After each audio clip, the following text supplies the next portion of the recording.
The US just said, we're going to the future and China can't come. You might have heard that China's having a hard time right now. Droughts, social unrest, collapse of the real estate bubble, plus a lot of other stuff. But on top of it all, the US just made a move that will send China back to the dark ages. This may not seem like a huge deal right now, but I think this event will be in the history books. You see, there's a new technology emerging right now that will change the world. Elon Musk once said that it's much more dangerous than all the nuclear bombs, and the US just kneecapped China's ability to pursue it. In this video, we'll also talk about a few industries that you can invest in that will likely see massive growth.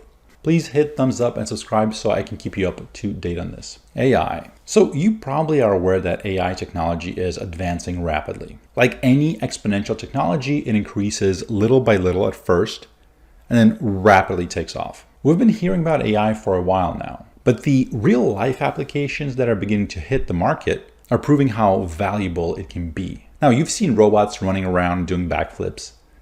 You might be aware that the writing AI is getting to the point where it's difficult to differentiate it from human writers. AI created artwork is winning art competitions and is completely mind-blowing. I'm not an art expert, if there is such a thing, but the images produced to me personally are stunning, more so than most human-generated art. And it can be created by giving it a one-sentence prompt. For example, do you want to see Da Vinci-style sketches? Like the Vitruvian Man, but of a spaceship? No problem. These images are generated by AI with just a simple prompt. AI is also helping us to unlock the power of the human genome. Supercomputing, AI, and genomics will likely completely change how we do healthcare. Google had a breakthrough in 2022 that I believe will allow it to build automated factories that build and assemble stuff without humans. I think their approach will be to just work on machine learning and then sell that software to businesses and governments so that they can produce anything they want without paying for human labor. Now, automated war machines and drones powered by AI, I'm sure you can imagine, are extremely powerful for any country to have. So AI is huge and it's coming fast. It's the future of tech, computer chips. Just like oil powers a lot of our industry across the globe and is in massive demand, in a similar way, computer chips power AI applications, meaning that it's a scarce resource that is needed to make all this stuff work. Chips are the new oil, and the ability to acquire or manufacture chips will determine if a country will be able to participate in the AI revolution. China had big plans for expanding various tech applications in transport, agriculture, robotics, biotech, military, etc. And for all this, it needed a massive, consistent supply of chips. Now, China is able to produce a lot of stuff. They can buy, import, and put it all together. But one area where China is weak is creating innovative tech. That's where they're trying to get to, but they're not there yet. They don't have the tech, the skilled workers. They don't have the capability to manufacture all this themselves. Here's a quote from an analyst on the situation. We remind investors that Chinese companies have been trying for more than 20 years to catch up to large non-Chinese companies with little to no success. He's referring here specifically to computer chip production. The biggest producers of chips are Taiwan and South Korea.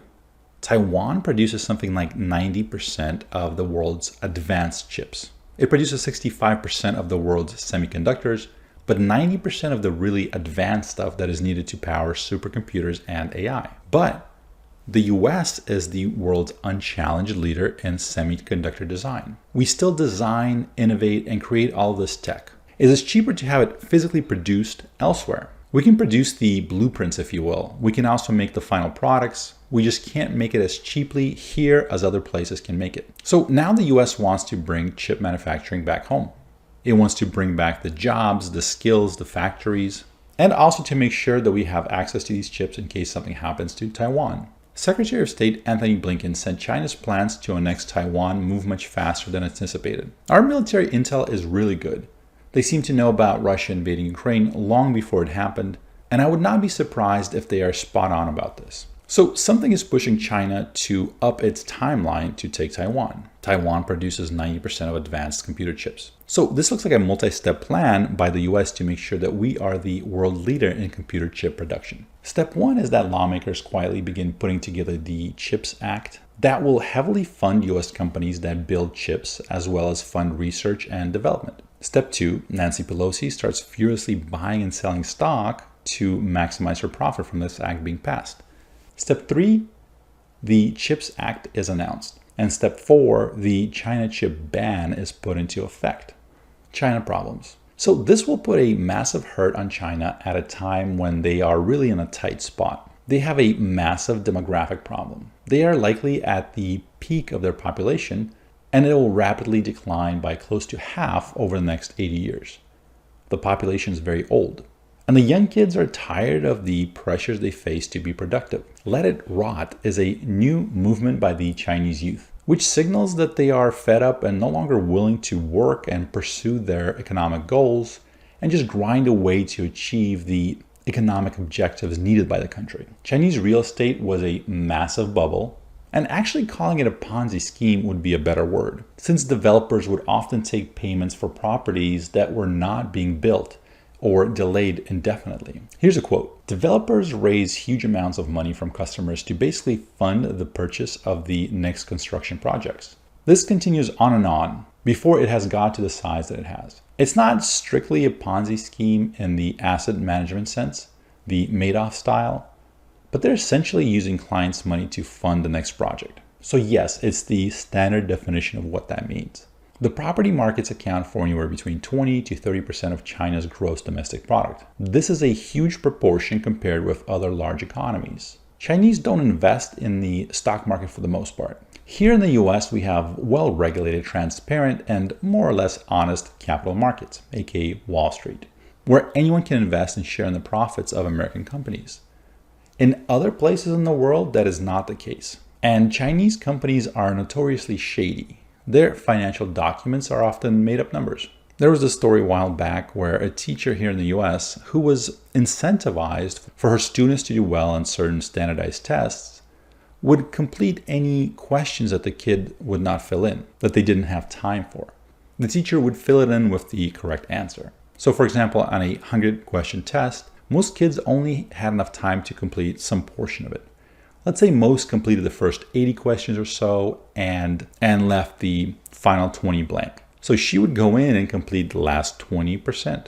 Now, you could not know if each individual test was faked in this way or not, but when you look at the overall test scores and specifically on the distribution of right and wrong answers, a really funny pattern emerges. Because you had the kids getting wildly different results on the first 80 questions versus the last 20. Some kids might incorrectly answer on average 1 in 5 questions on the first part, but then they would have 100% accuracy on the last 20. And this happened for nearly every student. There was this natural distribution in the beginning, the type you would expect to see if the kids are answering and not cheating. And then the last part where the teacher steps in, that was abnormal distribution. It was 100% correct all of the time. So there's this abnormality on the last part of the test. It's similar with companies. If you take a large number of companies, you compare, for example, their profitability, you expect to see a wide range of profitability. Some do well, some lose money. You expect to see something like a normal distribution. When you look at the Chinese stocks, it looks unnatural. It looks like if a company had a negative quarter or a negative year, oftentimes some of the numbers are fudged to make them positive. The distribution looks normal for all the companies whose net profits are above zero, and then very unnatural at anything below zero, meaning we expect to see more unprofitable companies, but we don't. So we know some things are off, even though we can't know specifically what. And that's not just the business sector.